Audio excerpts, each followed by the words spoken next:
नाज़रीन, आप देख रहे हैं रेड लाइन इस्लामाबाद स्टूडियो से। दो अहम तरीन मामलात हैं जो पाकिस्तानियों को दरपेश हैं। एक तो ये कि उनको इंसाफ नहीं मिलता। सुप्रीम कोर्ट के अंदर केसेस की पेंडेंसी को अगर आप मयार बनाएं तो पता चलेगा कि बिलियंस ऑफ डॉलर्स फंसे हुए हैं पाकिस्तानियों के इस पेंडेंसी के अंदर। ये पेंडेंसी केसेस की कब ख़त्म होगी? और दूसरा बड़ा सवाल जो पाकिस्तानियों के ज़ुबान पर है और जहन पर है वो ये कि हमारा मुआशी मुस्तकबिल क्या है। जो सर्वेज़ हैं बहुत ही डिस्टर्बिंग न्यूज़ पाकिस्तान के हवाले से सामने ला रहे हैं। अब तो एशियन डेवलपमेंट बैंक ने भी ये कहना शुरू कर दिया है कि जो शरह नमू है पाकिस्तान की अगले साल भी 2% से ऊपर जाती हुई नज़र नहीं आ रही, जिसमें अगर आप आबादी की ग्रोथ की शरह निकाल दें तो वो तकरीबन या न्यूट्रल हो जाती है या ज़ीरो पे चली जाती है। इसके अलावा हमारे यहाँ पे खबरें क्या बन रही? चीफ जस्टिस काजी फाइज ईसा वकला के साथ मिलकर मुकदमात के ढेर को कम करना चाहते हैं। नैब ने बंद केस खोलने और इदारों को भेजे करप्शन मुकदमात खुद सुनने का फैसला कर लिया। मरियम नवाज ने 21 अक्टूबर से नून लीग का नारा बता दिया, उम्मीद से यकीन तक, पाक सरजमीन तक। 9 में फसाद में इमरान के खिलाफ चालान में बगावत की दफात भी शामिल कर दी गई हैं। मोदी हुकूमत ने कनाडा में सिख रहनुमा को कत्ल करने के बाद अपने शहरियों को कनाडा का रुख करने के बारे में एहतियात का नोटिस जारी कर दिया। तो नाज़रीन, अब इंसाफ की बात कर लेते हैं। हमारे पास बैरिस्टर ज़फ़रुल्लाह खान साहब मौजूद है, माहिर कानून, मुस्लिम लीग नवाज़ के सीनियर रहनुमा हैं, लेकिन अपनी कानूनी हैसियत में यहाँ पे तशरीफ़ फरमाया। आपका बहुत शुक्रिया, आपने हमें ज्वाइन किया। बैरिस्टर गौहर खान वकील हैं इमरान खान के, लेकिन ये भी कानूनी और आइनी हैसियत से हमारे पास मौजूद है। But you most welcome to talk about political issues as well. And Matiullah Jan doesn't need any introduction, सहाफ़ी, तज्ज़ियाकार और सुप्रीम कोर्ट के मायानाज़ रिपोर्टर, आपका भी बहुत शुक्रिया। स्टार्टिंग विद बैरिस्टर साहब, जो इंसाफ का मामला है, अब एक नई उम्मीद नज़र आ रही है। आज बार की मीटिंग हुई चीफ जस्टिस से, कोई तरीक़ाकार वज़ा करने का ख्याल आ रहा है। ये केसेस की पेंडेंसी जो है बहुत बड़ा इशू है। आपको लगता है कि स्पीड अप हो सकती है या नहीं? हाँ, थैंक यू वेरी मच। बिल्कुल हो सकती है। एक बात जहन में रखनी चाहिए कि रिपब्लिक से लेकर कुरान मजीद तक ये कहा गया है कि दुनिया का सबसे बड़ा मसला अदल है, और अदल का जो इंस्ट्रूमेंट है पाकिस्तान में वो कोर्ट्स हैं। इस कोर्ट में पिछले 4-5 साल में 6000 मुकदमे बढ़ गए, और पेंडेंसी में जज भी शामिल हैं, वकील भी शामिल हैं, लिटिगेट भी शामिल हैं। मैं आपको याद कर देता हूँ, एक केस में 45-50 हेयरिंग्स होती हैं, दुनिया में नहीं होता। आप स्टैंडर्ड के फार्म बनाएं जिसमें वकील अपनी फार्मूलेशन लिखें, हक में खिलाफ के वो दें, वो पढ़ के आएँ, और उसके बाद कहें जी 5 मिनट बोलो, उसके बाद फैसला वो मारें। पूरी दुनिया में ये होता है। ये क्यों नहीं करते? चीफ जस्टिस अच्छा, आगे चलें। जो मुल्ज़िम हारे रोक रहे थे वकला को कि भाई सीधे रास्ते नहीं, ये रोकना पड़ेगा। अच्छा, अगली बात सुने। एक बुनियादी असूल दुनिया ने सीखा है मुकदमात काम करने के लिए। पूरी दुनिया का विजडम से हम नई विजडम तो नहीं बना सकते ना। हम इतने जमादार तो नहीं हैं। हमारे ऐसे बुकरात लोग तो रहे हैं, अनपढ़, थर्ड डिवीजन, साकिब निसाब जैसे, लेकिन बुकरात बन नहीं सकते। ठीक, वो कहते हैं event will follow the caste, जो हारेगा वो पैसे देगा। दुनिया में ये असूल है, जो वकील हारेगा, जो क्लाइंट हारेगा ना मुकदमा आखिर में, वो सारा खर्चा दूसरे को देगा। आप ये रख दें, मैंने ला बनाया था इस्लामाबाद की हद तक है, इम्प्लीमेंट नहीं हो रहा, सिर्फ एक जज करता है। मैं गारंटी करता हूँ 50% केस नहीं आएंगे। उनको पता है कि सारे वकीलों की एक्चुअल फीस देनी पड़ेगी। आप क्यों नहीं करते? आप कर सकते हैं। आप पार्ट हेयरिंग करते, सुप्रीम कोर्ट में मेरे केस भी 20 दफ़ा लगते हैं। पूरी दुनिया में ये नहीं होता। वो एक तारीख देते हैं एक वक्त में, फलां 2 दिन है आपके, आप आए या ना आपकी मर्जी है, उठा के वो फैसला कर देते हैं। ये छोटे छोटे काम लेकिन हो सकता है, दुनिया ने किया है, किया हम क्यों नहीं कर मती जस्टिस काजी फाइज ईसा ये कर सकते? देखिए, it's not just about a जज, let alone a chief justice, क्योंकि जो बैरिस्टर ज़फ़रुल्लाह साहब ने कहा कि दुनिया भर में जो निज़ाम अदल है उसका इंस्ट्रूमेंट कोर्ट होती है। आई बैक टू डिफ़र। मैं ये नहीं मानता कि सिर्फ इंसाफ अदालतों में होना चाहिए। इंसाफ तो आपके घर से शुरू होना चाहिए, पड़ोस, मोहल्ले, स्कूल, यूनिवर्सिटीज़, फिर आपके जहां आप काम करते हैं। आम लोग इंसाफ लेने थाने भी जाते हैं, आम लोग इंसाफ लेने सरकारी दफ्तरों में भी जाते हैं, और कॉन्फ्लिक्ट रेजोल्यूशन की कमेटी बनी होती है, मोहल्ला कमेटी बनी होती है। ये कह देना कि ये अदलिया में 56,000 केसेस पेंडिंग हैं, तो ये 56,000 केसेस बने कैसे? वो किसकी कोताही और नालायकी थी कि लोग जो है एक दूसरे से के ख़िलाफ़ मुकदमात दर्ज करने पे मजबूर हो जाते हैं। 80% मुकदमात तो उन पटवारियों की वजह से हैं कि जो जालसाजियाँ करते हैं, लोगों के कत्ल मुकातले करवाते हैं और वो कत्ल मुकातले नस्ल दर नस्ल चलते हैं। तो इस मामलात को रोकना क्या बैरिस्टर ज़फ़रुल्लाह साहब या बैरिस्टर गौर जो है जब ये हुकूमतों और इक़्तिदार में होते हैं क्या इनका काम नहीं है? तो ये चीज़ तो क्लियर हो जानी चाहिए कि इंसाफ सिर्फ अदालतों में नहीं होता। दूसरी बात, चीफ जस्टिस काज़ी फ़ाइज़ साहब, ही इज़ ट्राइंग, और ये हर चीफ जस्टिस ने अपनी तरफ से कोशिश की। चीफ जस्टिस आसिफ सईद खान खोसा ने मॉडल कोर्ट्स का एक प्रोजेक्ट लॉन्च किया और हमने देखा कि इंसाफ को ही नारा लगा के जो सुओ मोटो अख्तियारात हैं उनको इतना फैला दिया गया कि इसी इंसाफ और इंसानी हकूक़ के नाम पे हुकूमतें गिरा भी दी गई और बना भी दी गई। लेकिन जो आम आदमी है उसको डिस्ट्रिक्ट एंड सेशन कोर्ट से जहाँ से वो शुरू होता है मुकदमा दर्ज करना, वहाँ पे भी कोई पूछने वाला नहीं है, हाई कोर्ट और फिर सुप्रीम कोर्ट। तो चीफ जस्टिस काज़ी फ़ाइज़ साहब मैक्सिमम अगर कुछ कर सकते हैं तो वो सुप्रीम कोर्ट की हद तक कर सकते हैं और उसमें भी बड़े मसाइल हैं। हाई कोर्ट में तो वो जा ही नहीं सकते, आईनी तौर पे कानूनी तौर पे मुमकिन ही नहीं है। लेकिन चीफ जस्टिस तमाम कोर्ट्स के चीफ जस्टिस जो हैं वो कस्टोडियन है लोअर कोर्ट्स के भी, हाई कोर्ट के नीचे हाई कोर्ट के बिल्कुल हैं। तो अपने साथ मिला के उनको आप इंगेज कर देखिए, एक national judicial policy making committee बनी है, बैरिस्टर ज़फ़रुल्लाह साहब उसके बारे में जानते हैं। उसमें तमाम चीफ जस्टिस साहिबान और चीफ जस्टिस उसके सरबराह होते हैं। वहाँ पे बैठ के काफ़ी हद तक वो पॉलिसी लेवल की बातें करते हैं। मगर मैं फिर ये कहूँगा कि ये इंसाफ सिर्फ सुप्रीम कोर्ट में आज जो बात हुई है वो भी कोई इंसाफ की जल्द फरामी की बात नहीं है। वो सिर्फ इस हद तक बात हुई है कि जो दरख्वास्तें आती हैं उनको किस तरतीब से नंबर लगने हैं, कितने जल्दी प्रोसीजरल चीज़ें हैं। अभी तक उस बड़े लेवल के इंसाफ की बात अभी भी नहीं हो पाई। अच्छा, ये बैरिस्टर बड़ा इशू है कि पॉलिटिकल केसेस जो है ना वो दे ट्रम्प एवरीथिंग एल्स। एक तो वैसे ही निज़ाम इतना ख़राब है, तो पॉलिटिकल केसेस जब लैंड करते हैं तो फिर वो बिल्कुल लैंडस्लाइड की तरह होते हैं, वो सब कुछ बहा के ले जाते हैं। आपकी पार्टी का एक तजर्बा रहा है सुप्रीम कोर्ट के अंदर, आप केसेस दूसरे भी लड़ रहे हैं। ज़रा बताइएगा कि आपकी तवक्कुआत क्या है इस निज़ाम से जो बनाने की कोशिश की जा रही है? जहाँ तक पेंडेंसी का ताल्लुक है, मैं पहले इस पे तो जिक्र कर लूँ। देखिए 57,000 केसेस अगर आप उसको वर्ल्ड ओवर के साथ कंपेयर करें, जितनी दुनिया की पॉपुलेशन होती है और जितने वो लिटिगस सोसाइटीज़ है और आ जाते हैं, ऐसा ही होता है। सोसाइटी परफेक्ट नहीं होती कि हम उनको स्टॉप करें और सिंपली बिकॉज हम कहें कि जी सुप्रीम कोर्ट में पेंडेंसी नहीं होनी चाहिए तो हम लोगों को डिस्करेज करें कि वो केसेस ना करें। नहीं, केसेस होते हैं, लोग लेके आ जाते हैं, होने चाहिए। इसके लिए एक प्रॉपर सिस्टम होना चाहिए। वो सिस्टम ये है कि वकला और जजेस ताउन करें, उसमें बेजा इल्तिवा की दरख्वास्तें ना हो, बेजा स्ट्राइक्स भी ना हो, बेजा उसमें पेंडेंसी ना हो। अक्सर कई एक मरतबा केस आ जाता है, मेन केस रह जाता है और हम उसमें दरख्वास्त पे दरख्वास्तें देना शुरू कर देते हैं, उससे वक्त ज़ाया हो जाता है। इसलिए ये चीज़ें अगर ना हो तो फिर आप पेंडेंसी भी ख़त्म कर सकते हैं और नए केसेस भी आ जाते हैं, आप कंटिन्यू करें। देखिए, अभी यूएस सुप्रीम कोर्ट की चीफ जस्टिस ने स्पीच की, उसने 3 क्वेश्चन किए। उसने कहा कि सुप्रीम कोर्ट में बड़े इंपॉर्टेंट केसेस आना कम हो गए और उन्होंने उसकी 3 रीजंस दिए। एक, उन्होंने कहा जी कि हमारा लॉ बड़ा एडवांस हो गया, लोगों को पता पहले चल चुका होता है तो इसलिए टेक्नोलॉजी है प्लेज एन इम्पॉर्टेंट रोल। दूसरा, उन्होंने कहा कि मेजर लेजिस्लेशन नहीं हुआ। तीसरा, उन्होंने कहा कि लोग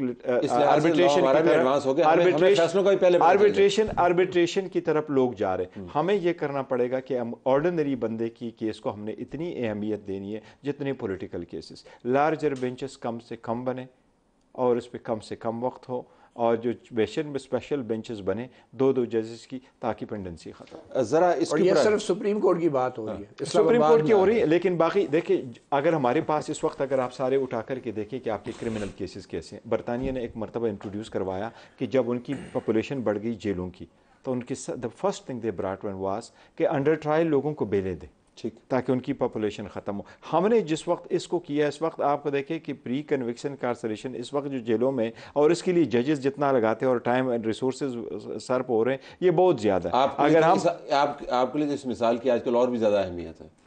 वह मैं तो उस पर नहीं कर रहा, मैं वैसे कह रहा हूँ आजकल तो आपकी इससे कतई नज़र होकर के कहें कौन से लोग शामिल है, पेंडेंसी को ख़त्म होना बड़ा ज़रूरी है। ये भी बड़ा मामला है और हमने देखा कि पंजाब के इंतखाबात का जो इशू है कि जहाँ पर सेटल हो सकता था और हो चुका था अमलन, वहाँ से केस उठा के अपने पास ले जाते और फिर चल। तो जो बड़ी कोर्ट्स हैं उनको भी शौक होता है अपनी तरफ अट्रैक्ट करवाने का ऐसे मुकदमा जिससे हेडलाइंस बने और टिकर्स चले और फिर बड़ी पब्लिसिटी हो। देखिए, मैंने ये बिल्कुल नहीं कहा था कि इंसाफ सुप्रीम कोर्ट में होता है। मोदी साहब को मैं अर्ज़ करूँ, देखिए, हम तो ये कहते हैं कि समाज अक़दार पे चलता है और जब अक़दार टूटती हैं तो बंद बनाने में ला काम आता है। अदालत ला में भी आखिर में आती है। मेरा चीज़ है तो बिल्कुल डिफरेंट है, मैं इनसे एग्री करता हूँ। लेकिन आज चूँकि बात हम अदालतों में कर रहे हैं, आज चूँकि केसेस हैं वहाँ पर, इस वजह से, ठीक, देखिए, पॉलिटिकल क्वेश्चन का एक डॉक्ट्रिन है पूरी दुनिया में कि कौन सा पॉलिटिकल क्वेश्चन अदालतें नहीं सुनेंगी। पाकिस्तान में 100% नज़रअंदाज होता है और उसकी वजह से अदालतों का टाइम खा जाते हैं और उसकी वजह से अदालतें, मैंने आज पिटीशन की तो उसमें मैंने 4 अनेक्सर लगाए हैं थीसिस PhD के लोगों के। उन्होंने वो ये कहते हैं कि पाकिस्तान में जुडिशलाइजेशन ऑफ द पॉलिटिक्स हो गई है। ठीक, ये इतनी तबाही मचाई इन्होंने, इनको थानेदारी का शौक़ है।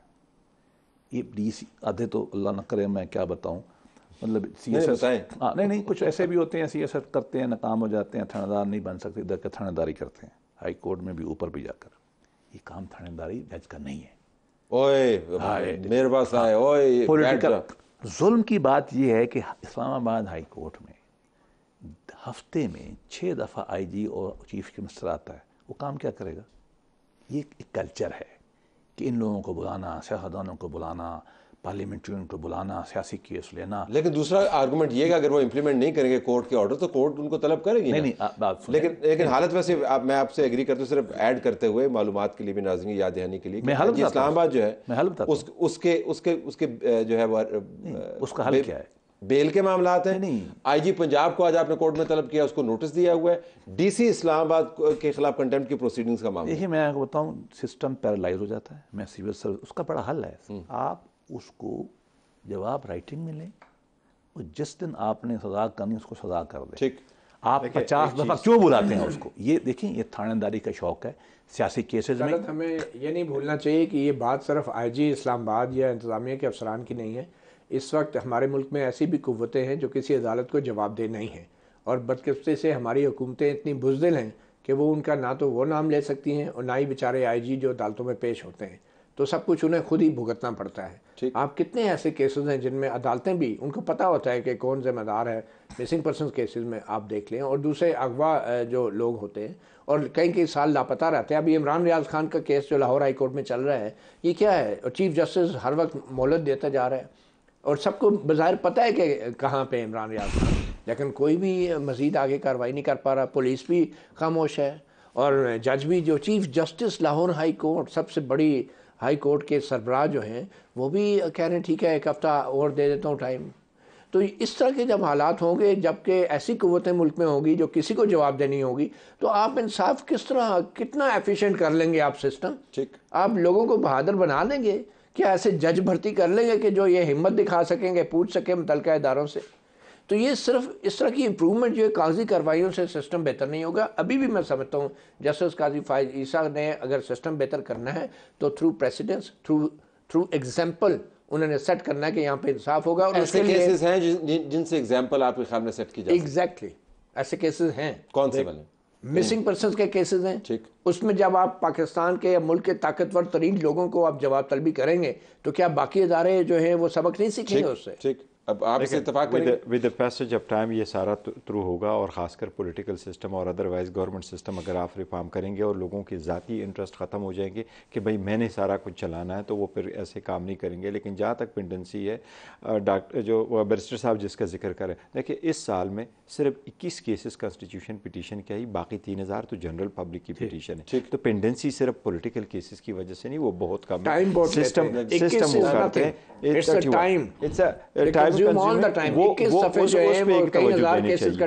दूसरी बात है कि इस्लामाबाद हाई कोर्ट है या जिन जज साहिबान ने बुलाया है, ये वो जज साहिबान है जो हार्डली किसी इवन सेक्रेटरी को भी बुला ले। इनका एंटायर एम्फेसिस ये होता है, चाहे वो हसन औरंगज़ेब साहब है, चाहे वो बाबर सत्तार साहब या कोई भी और जज है, वो कभी भी नहीं बुलाते, बिल्कुल हार्ड करते हैं कि वो आ ही नहीं हमारे पास। लेकिन रीज़न क्या है? अगर आप बार बार एक ऑर्डर वायलेट होता जाए, so they are left with no option. मानना ये है कि फिर आप बुलाएं नहीं ना, फिर आप सजा दे देना। मैं तो सजा देना, बुला देखिए वो भी तो प्रोसेस से सर्जनिश करने का तो थानेदारी वाला कर चला। जब सरकारी वकील सिफारिशों पे रखे जाएंगे, जब एडवोकेट जनरल, अटॉर्नी जनरल और जो सूबों में जो स्टेट काउंसिल हैं वो सियासी बुनियादों पे रखे जाएंगे, तो फिर जज क्या करेगा? तो जजेस का काम नहीं है। हाँ, नहीं, काम नहीं है। मैं ये बता रहा हूँ कि जब वो वकील इस काबिल ही नहीं है कि अपने सरकार को रिप्रेजेंट कर सके, केस तैयार करके नहीं आएंगे, तो जज क्या करेगा? किसी को तो उसने बुलाना है। ये एक ये है कि हम तो ये कहते हैं कि समाज पूरा बिगड़ा हुआ है, हर जगह इस्लाह की ज़रूरत है, केस पैदा कम हो, तफ्तीश ठीक हो, लेकिन बुनियादी पेंडेंसी पाकिस्तान में जो है गरीब आवाम के केसेस की है। ठीक 56,000 में ना 55,500 तो गरीबों के केस हैं। 25 साल एवरेज केस लेता है पाकिस्तान में, सिविल कोर्ट से लेकर सुप्रीम कोर्ट तक। मैंने एक केस में मियां अल्लाह नवाज को असिस्ट किया, 1902 में अलाट हुई थी भलवाल में, और 2002 में उसका फैसला हुआ। 1902 में अलाउट हुई थी, 2002 में फैसला हुआ। बात उसके लिए तो आप पाकिस्तानी जजेस को मैं ये कहना चाहता हूँ, अगर ये मुझे बात करने एक्सटेंशन का मामला होता तो पार्लियामेंट कानून पास कर देती, लेकिन 1902 के केस के हवाले से 100 साल तक कुछ मेरा ख्याल है हम थोड़ा फोकस फोकस गुफ्तगू कर लें, चूंकि हम इस पर अदालतों को कह रहे हैं। हम ये कहते हैं कि ये डूएबल है। कैसे? आप टू बिगिन विद, जहाँ मुकदमा आपका आता है ना, वकील पूरे फैक्ट्स भी तरीके से नहीं लिखते। दुनिया ने फॉर्म डेवलप कर दिए हैं, ठीक, कि इस फॉर्म में आप दें। जजेस लंबा टाइम इन्वेस्टमेंट नहीं देते, वो कहते हैं आप हमें स्कल्टन आर्गूमेंट, उसका फॉर्म डेवलप करें, फैक्ट्स ला आपके हक में आपके खिलाफ, वो उसको देख के आते हैं।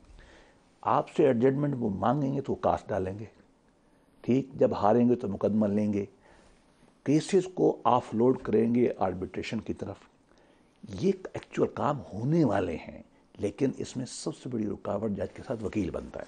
चले, और वो हमने देखा, लेकिन आपने ये भी देखा होगा जिस मयार की आप तवक्को रखते हैं नुमाइंदगान से, कानूनी नुमाइंदगान से, कोर्ट के सामने, जज साहिबान के सामने, भाई यही कुछ है ना, उसका एक इसी में गुजारा करना है, हम क्या कहाँ जाएं? I don't want to single him out, लेकिन मेरे ख्याल में जो चीफ जस्टिस काजी फाइज ईसा के साथ इंगेजमेंट थी, कम अज कम उन्होंने, हमने नोट किया था, 38 मरतबा उनको कहा कि जी आप बराए मेहरबानी आइन कोर्ट करें, बराए मेहरबानी मी माए आए ना करें, लेकिन वो नहीं। And he is a senior counsel. वकला इन्होंने क्या, बैरिस्टर जफर साहब ने, कि वकला खुद रिकावट नहीं, ये अच्छा है, इन्होंने पहले खुद कह दिया। मैं तो कहता इमरान खान के दौर से हम शायद कोई भी खुश नहीं है।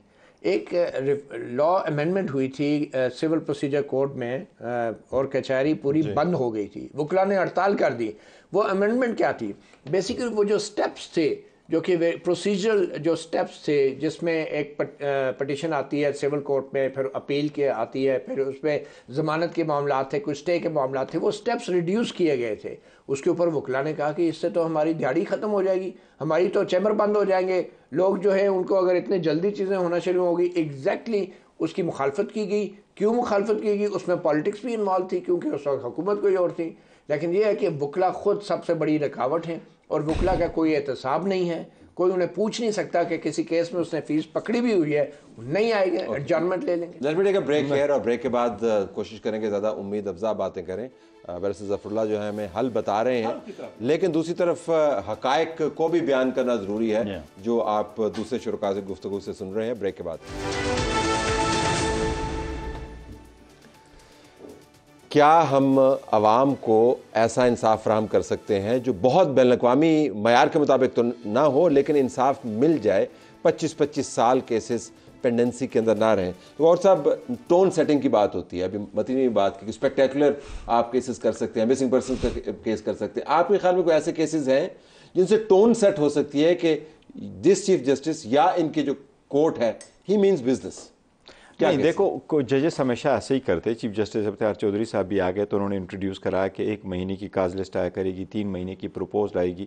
अभी रिकन्सिडर कर रहे हैं काजी फईसा साहब की जी इस तरह दोबारा कोई प्रोसेस शुरू करें। देखिए, सबसे बड़ी बात है कि दोनों वकला बेंच और बार ने इकट्ठे मिलकर के इसको रिजॉल्व करना है, और इसकी रीज़न यही है कि जजेस भी हमारे पास, उनके पास कोई इख्तियार तो नहीं, वो they are not the king कि वो ख़ुद भी जज और जूरी बन कर के फैसले करे, लेकिन उन्होंने भी वकीलों की मामनत लेकर के, सरकार की रिपोर्ट लेकर के, सारे ट्रायल की प्रोसीडिंग्स को देकर के ही फैसले करने। तो कौन से केस और फिर जिसके अंदर आप एग्जांपल सेट कर सकते हैं? देखिए, सेट एग्जांपल अगर आपने सेट करने, लेट्स सपोज अगर आपने कॉन्स्टिट्यूशनल केसेस उठाने तो आप उठा लें कॉन्स्टिट्यूशनल केसेस, इलेक्शन वाला आप उठा लें, मिसिंग पर्सन वाला आप उठा लें, जो नेब की केसेस पड़े हुए आप उनको उठा लें, खामखा नेब खुद के टेकअप करें, जो FBI के केसेस है जिसमें बिलियंस एंड बिलियंस स्टक हुआ है, जिसमें लोगों ने स्टे लिए हुए हैं, वो बीच में पड़े। जनरल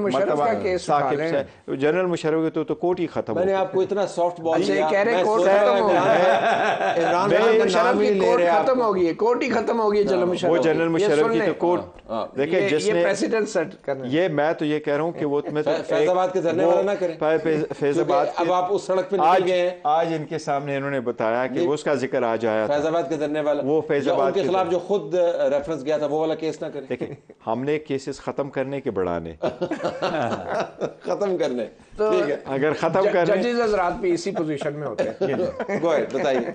देखिए ये बात तो ठीक है, मेरा अपना ख्याल ये है कि इन बड़े केसों पे ज़्यादा वक्त ज़ाहिर नहीं करना चाहिए। नहीं लेकिन आप सेट तो कर सकते हैं, मैं एग्जाम्पल। बता सेट करें ना, जो 15 साल से सज़ाए मौत में पड़ा हुआ है ठीक, उनको सेट करें। जिस खातून को विरासत नहीं मिली, 15 साल से रोटी खाने के पैसे नहीं हैं, उसके को सेट करें। यतीमों के केसेस को सेट करें, फैमिली मैटर को सेट करें, इस पर आप अपना काम पूरा करें। बिजनेस लिटिगेशन आपकी इतना है, आधे से ज़्यादा कोई स्टडी पाकिस्तान में वैसे तो है नहीं। मेरा हंच ये है कि 50% अदालतों का जो टाइम है ना वो रेट ले जाती है हाई कोर्ट में, और रेट का 75% हिस्सा वो जाली होता है, ठीक, वो उठ जाती है। यूरोप में, इंग्लैंड में सबसे मुश्किल काम रेट लेना और कराना है। ये कर देना, इसको ठीक कर दें, जजों का टाइम बच जाएगा।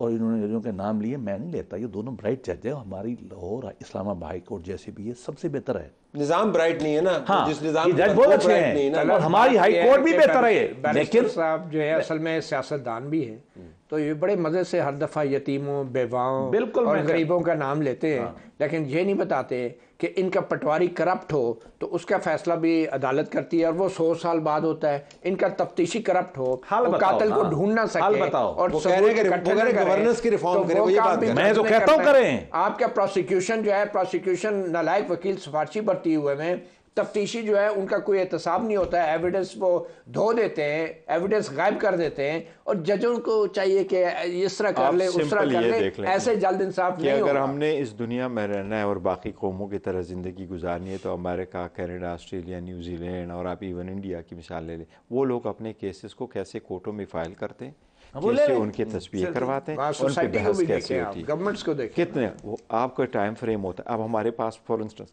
आप 3 साल बाद के सुप्रीम कोर्ट में चले जाएं, वो आपको कहेंगे अच्छा दोबारा डॉक्यूमेंट्स फाइल करें। प्लीडिंग क्लोज का कोई कंसेप्ट नहीं है। बहुत कोशिश की गई कि एटलीस्ट जब इलेक्शन हो जाए और इलेक्शन के बाद जो पिटीशन आ जाए वो 4 महीने में फैसला हो, उसमें कास्ट भी रखा गया। लेकिन हमने जो पिटीशनें 2018 में फ़ाइल की हुई थी, 60 पिटीशन ही थी, उसका आज भी फैसला नहीं हुआ।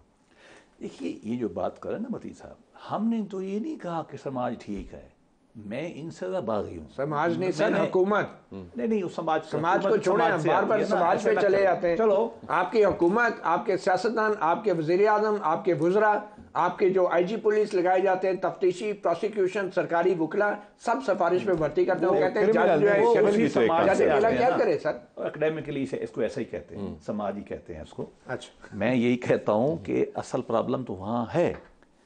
प्रॉब्लम ये है कि वहाँ किसी ने कोई रिफॉर्म की ही नहीं है।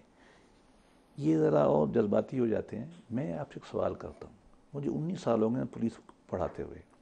पाकिस्तान में पुलिस की इन्वेस्टिगेशन कैसे होगी इसका कानून ही कोई नहीं। गुड, मैं आपको बता रहा हूँ, गुड है ना। इतना मोटा पुलिस एक्ट है, उसके अंदर इन्वेस्टिगेशन की 2 लाइनें हैं। रिमांड कैसे होगा कोई नहीं लिखा हुआ, इन्वेस्टिगेशन कैसे होगी शनाख्ती कोई नहीं लिखा हुआ। मैं तो कानून किसने बनाया? मैंने बात करने दे। अगर आप उधर जाएंगे, चूंकि आज आपने जुडिशल रिफॉर्म से, लेकिन उसका इसके बगैर मैं आ जाता हूं। मैं फिर ये कहूंगा कि आप पुलिस का निज़ाम बिल्कुल ठीक करें। 4 जुडिशल सिस्टम के हिस्से हैं। एक तो ना जुर्म पैदा ना हो, लिज पैदा ना हो, अलग अखलाकी या सोशल इशू है। पैदा होने के बाद कौन करता है? Civil clerk, patwari and police. Investigation नहीं होती, उसके बाद वकील आ जाते हैं, वो तबाही करते हैं, उसके बाद जज आते हैं, उसके बाद जेल आती है। चारों के चारों बैठे हुए हैं, चारों की इस्लाह हो सकती है। मैं तो इन ज़्यादा रेडिकल हूँ। मुझे तो उमर ख़याम का शेर बड़ा अच्छा लगता है। वो कहता है, किस्मत आप और मैं मिलकर साजिश करें, इस कायनात के निज़ाम को तोड़ दें और दिल की मर्जी के मुताबिक बताएं। तो अच्छा बात यह है कि 19 साल में इतनी हुकूमतें आई, तो अगर वो तहकीकात का कानून नहीं किया, किसी ने नहीं, तो दिलचस्पी नहीं है ना, फिर इसके ऊपर हम तवक्कुआत का पहाड़ नहीं है, किसी को नहीं है। मैं आपको ईमानदारी से बताऊं, NRB बना, नेशनल रिकंस्ट्रक्शन कमीशन बना ना, वो जो नकवी था, मैंने बार करके आया था। मैंने एक मैनुअल बनाकर तफ्तीश का और गोरों के निज़ाम की कापी शापी करके मैंने इनको भेजा। मोइन हैदर का मुझे ख़त आया, बड़ा कमाल काम किया है, मुझे आप एक तरफ रख दें। मैं धड़ल्ले से कहता हूँ 1930 तक पुलिस लॉ है ना, आज तक पुलिस की इन्वेस्टिगेशन मैनुअल नहीं है। सर आप सेक्रेटरी लॉ रहे हैं, क्या किया आपने? हमारा काम नहीं है प्रोविंशियल गवर्नमेंट करना है। सर 50 खत लिखे आपने इस्लामाबाद के लिए क्या किया? मैं बताऊं, मैंने 2 लाख इस्लामाबाद के लिए कौन सा मैंने 2 लाख बनाए थे। लेकर आए? एक कास्ट ऑफ लिटिगेशन पार्टी आपकी पंजाब में सुने, हुकूमत में रही है, सर। मैं आपको बताऊं, कास्ट ऑफ लिटिगेशन का लॉ मैंने बनाया था और कंपल्सरी आर्बिट्रेशन का लॉ मैंने बनाया था कि आर्बिट्रेशन को और जुडिशरी को इकट्ठा करने के लिए वो तो किसी हम चले गए, उसको नोटिफाई किसी ने नहीं किया। कास्ट तो कुछ जज कुछ कर रहे हैं। 4 साल टाइम इंसाफ लेने में टाइम ज़रूर लगता है, लेकिन ज़्यादा अनरीजनेबल टाइम नहीं होना चाहिए। और यहाँ जो हमारा फेडरेटिंग यूनिट्स है वो अपने अपने इंडिपेंडेंट है, हर सूबे के पास इख्तियार है। लेकिन जो नुक्ता उठाया ना वो मेरे ख्याल में कोर है, वो ये है कि ये कहना बहुत आसान है, रिकमेंड करना बहुत आसान है, बार और जजेस की मीटिंग करवाना बहुत आसान है, मैनिफेस्टो में लिखना बहुत आसान है, लेकिन अमल दरामद इस वजह से कि जिस निजाम के ऊपर ये केसेस खड़े हैं वो सारे के सारा और फिर कहते हैं जुडिशरी हमारी 129 नंबर पे आ गई है। This is not about judiciary. It is about governance का सिस्टम। ये पूरे सिस्टम के बारे में, यस पूरे सिस्टम के बारे में। काजी साहब तो इनके पास इतना टाइम ही नहीं है, नहीं तो फिर ना ही समझे इसको। नहीं बिल्कुल नहीं, वो अपना काम पास। काजी साहब मसीहा तो नहीं है ना, वो जिस इदारे का है उस इदारे को ठीक जो उनको होगा इनेबलिंग एनवायरनमेंट चाहिए वो मौजूद नहीं है, वो बिल्कुल नहीं है। लेकिन देखिए ना, हम उससे ये तो नहीं फर्ज करके मैं तो नहीं है वो, ना मसीह अलैहिस्सलाम है, वो चीफ जस्टिस है, उसकी लिमिटेड पावर है, लिमिटेड स्कोप है, उसी को ठीक करे। और मैं आपको बताऊं, 1 साल में ये 25,000 रुपये केस जा सकते हैं बड़ी आसानी से। सर एक वकील के खिलाफ माजरत के साथ, सर एक वकील के खिलाफ शिकायत लेके काम शारी कहाँ जाता है? सूबों में भी बार काउंसिल की डिसिप्लिन कमेटी है, डिसिप्लिन ट्राइब्यूनल है, उन दोनों के सरबराह हाई कोर्ट के जजेस होते हैं। सुप्रीम कोर्ट में भी डिसिप्लिन कमेटी है, डिसिप्लिनरी ट्राइब्यूनल है, उसके सरबराह एक सुप्रीम कोर्ट के जज होते हैं। आज तक किसी को पता ही नहीं चला कि इन ट्राइब्यूनल इन डिसिप्लिन कमेटी में मैं अभी आपको बस साबित ये हो कि मैं और आप गलत प्रोफेशन में हैं। हम 2003 में मैंने शिकायत की थी एक वकील के खिलाफ। मैं जो अभी आपको कह रहा था कि यूएस सुप्रीम कोर्ट के चीफ जस्टिस कह रहे हैं कि वहाँ केसेस आ रहे हैं कम। One of the reason was, उन्होंने कहा लोगों को अब लीगल ग्राउंड बहुत कम मिल रहे हैं। देखिए, आप कास्ट इंट्रोड्यूस करवाएं, आप लिमिटेशन इंट्रोड्यूस करवाएं, आप फ्रिवलेस लिटिगेशन को स्टॉप करवाएं, आप गैर ज़रूरी केसेस जिससे अल्तिवा आ जाते हैं, स्ट्राइक आते हैं, चीज़ें आ जाते हैं, इस आपको ना करें। और साथ साथ रिफॉर्म लेके आए। देखो, टेक्नोलॉजी की भी रिफॉर्म्स आते हैं। मैं आपको एक मिसाल देता हूँ। Just a week ago America में क्या लेके आए, फ्लोरिडा इंटरनेशनल यूनिवर्सिटी एक चीज़ लेके आए। उन्होंने कहा जी आज तक हम इन्वेस्टिगेशन करते हैं, फिंगरप्रिंट्स अच्छा है लेकिन एक फॉल्ट ज़रूर है, एक ट्विन का फिंगरप्रिंट सेम है। आपको पता है उन्होंने क्या इंट्रोड्यूस करा लिया? The first time in the history. वो कहता है हर इंसान का जो स्मेल है, ऑर्डर, वो कहता है ये डिफरेंट है ना, उससे आइडेंटिफिकेशन होगी। आप देखो, दे नेवर स्टॉप, ठीक, they bring in something new. तो हमें भी तो सारा करना होगा ना। अब वो 1938 के मुताबिक फाइलें नहीं मिलती। मैं आपको अर्ज करूं, ऑर्डर डॉक्यूमेंटेशन हमें इनको फाइलें नहीं मिलती। शाह साहब मैं आपको आखिरी बात, हम में से अक्सर लोग न कैपेसिटी है न ख्वाहिश है। कहते हैं ना कि हर चारागर को चारागरी से गुरेज था, वरना जो मेरे दर्द थे वो लादवा न थे। नहीं, ऐसे नहीं करना चाहिए कि हम में नहीं है। बड़े टैलेंटेड लोग, हम में बड़े टैलेंटेड लोग हैं, बड़े मेहनती लोग हैं। देखो, हमने एटम बम बनाया, आप 70s की मिसाल उठा ले, ये सारे बड़े जो देखे ना, जो सारे डैम बनाए हमारे इंजीनियरों ने बनाया। ये मैं कहता हूँ, मैं कह रहा हूँ साहब, हमारे पास बहुत अच्छे हमारे यहाँ बड़े टैलेंटेड लोग हैं। हमने एटम बम बनाया नहीं है, हमने अपने अवाम पे गिराया है, माजरत के साथ, ठीक है ना। जो नाइंसाफी का बम है, जो गुर्बत का बम है, बेरोजगारी का बम है, हमने गिराया है, हमने बनाया क्या है? आपके सामने आ गया कि निज़ाम की खामियां क्या हैं, तवक्कुआत क्या हैं, हक़ाइक़ क्या हैं। उम्मीद अफजा बातें इतनी नहीं हैं। अभी मुआशी बदहाली का जिक्र किया, तो उसके ऊपर भी हम अगले सेगमेंट में बात करेंगे। पाकिस्तान में मुआशी सर्वेज पाकिस्तानियों की गैर यकीनी और मुआशी बदहाली की एक तस्वीर पैदा करते हैं। जो सर्वेज हैं इस सेगमेंट में हम आपको दिखाएंगे भी। ये भी जानना चाहेंगे कि बैनुल अक़वामी इदारे अगले साल पाकिस्तान के अंदर जो ग्रोथ है, इकनॉमिक ग्रोथ, उसको बहुत ही निचली सतह पर रख रहे हैं, 2% के ऊपर रख रहे हैं। हमारे पास मिफ्ता इस्माइल साहब मौजूद हैं, साबिक वज़ीर ख़ज़ाना, उनका बहुत शुक्रिया उन्होंने ज्वाइन किया। मिफ्ता साहब, आपने एशियन डेवलपमेंट बैंक की रिपोर्ट देखी होगी। उस रिपोर्ट के अंदर जो पहली बात उन्होंने की है कि हमें मालियाती फिस्कल डिसिप्लिन चाहिए, माली ज़ब्त चाहिए। तो मैं आपसे जानना चाहूँगा कि ये बैनुल-अक़वामी इदारे क्यों अभी भी हमारे पीछे पड़े हुए हैं? हमारा तो ख्याल है कि हमने बहुत ज़ब्त सीख लिया, मालियाती ज़ब्त के इश्यूज़ क्या हैं?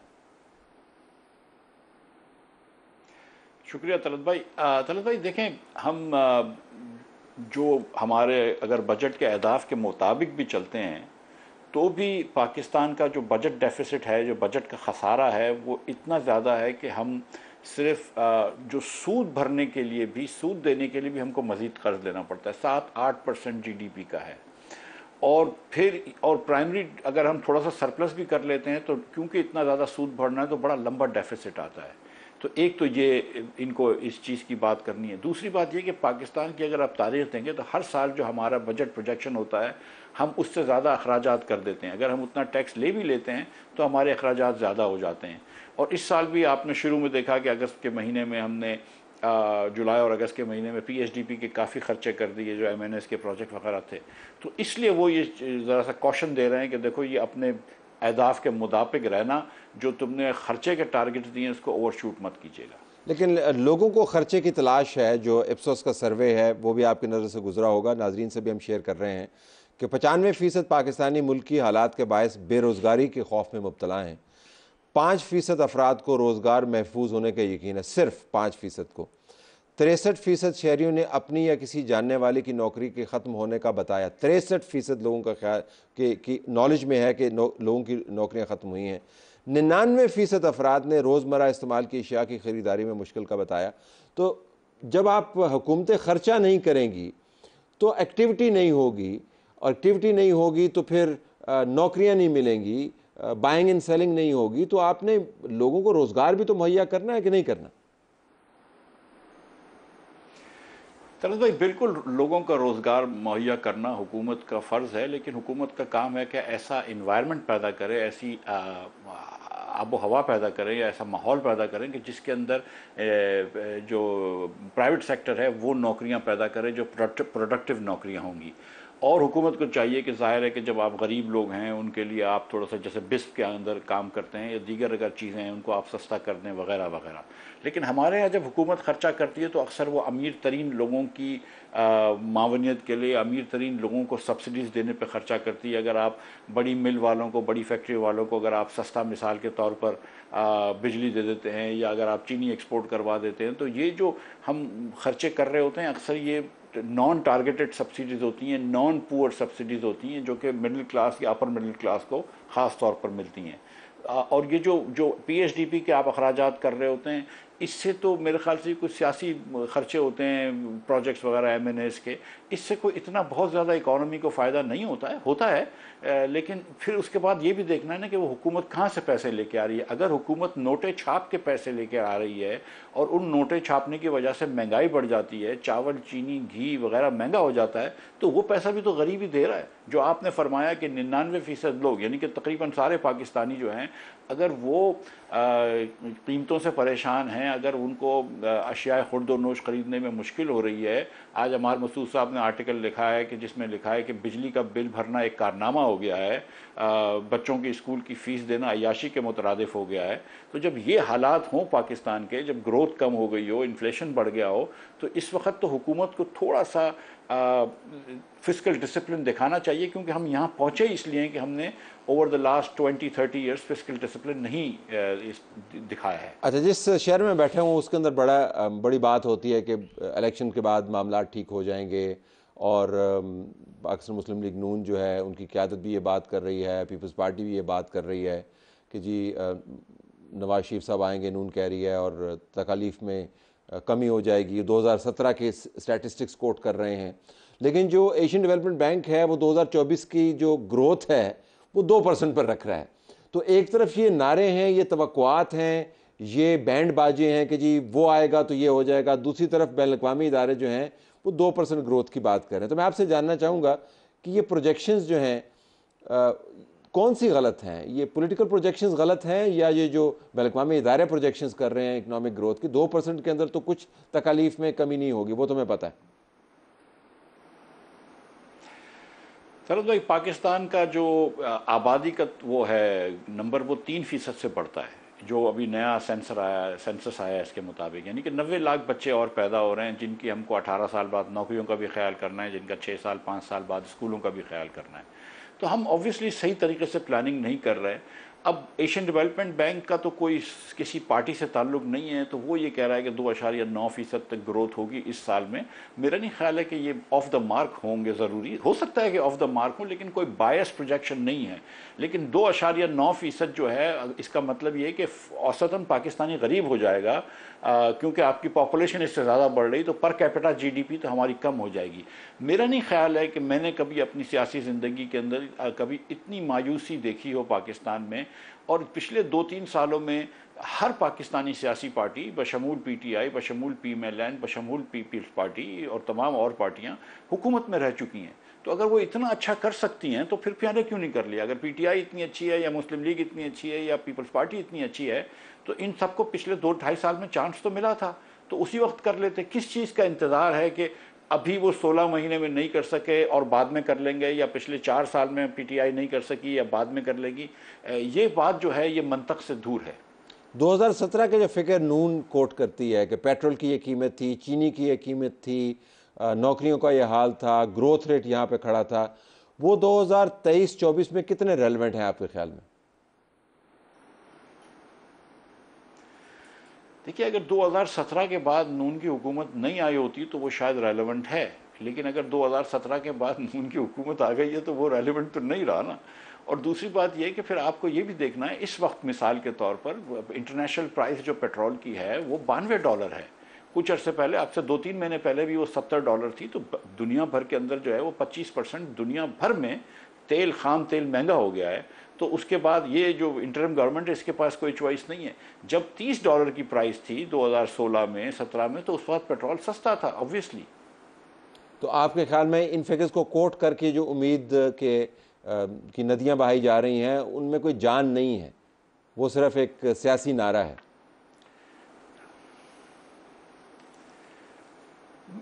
देखें, मैं इतनी सियासत नहीं समझता हूँ जितनी मुस्लिम लीग नून समझती है। और अगर वो नारा लगा रहे हैं और अगर उनका वर्कर या उनका वोटर इस पर आमादा होता है तो हो जाए।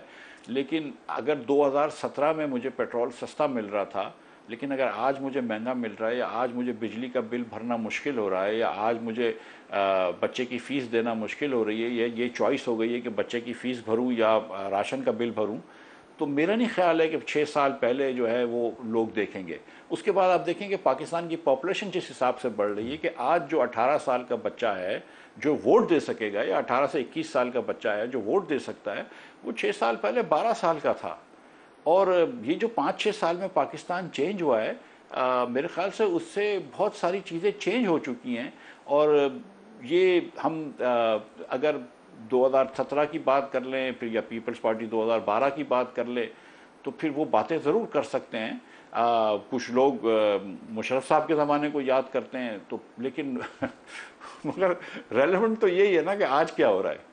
अच्छा, बिल्कुल आखिर में 2 सवाल हैं। मैं ज़रा इसको एशियन डेवलपमेंट बैंक की रिपोर्ट को वाइंड अप कर लूँ। वो ये भी कह रहे हैं कि मार्केट डिटर्मिन्ड रेट होना चाहिए करेंसी का।